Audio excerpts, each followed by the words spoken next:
Aký je váš názor na rozdelenie Československa? Bolo to obdobie, ktoré myslím si, že veľa ľudí u nás privítalo s veľkou radosťou. Brala som to normálne, že patřím k sobě. V tomto sále byl vysloven požadavek na název státu. Federace Česko, Slovensko. Pani poslanci sa vracali lietadlom z Prahy a neviem, oni tvrdili, že pomlčka je dôležitá pre nás. A na Staroměstském náměstí se scházeli lidé, kteří měli úplně jiné starosti. Já jsem uvěřil vládě, že od 1. dubna vyjde živnostenský zákon. Takže doufám, že se parlament nebude už moc dlouho dohadovat o pomlčce. Slováci boli 1000 rokov pod nátlakom pod Maďarami.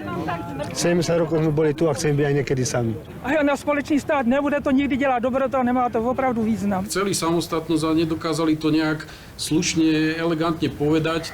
Představ si, že z ničeho nic, silnice v lese, tam prostě je bouda a lidi, tohle je celnice, tohle je jiný stát, ukaž mě pas. A oni prostě nám koukali jako, že co blbneš, my tady jako žijem od ty války prostě.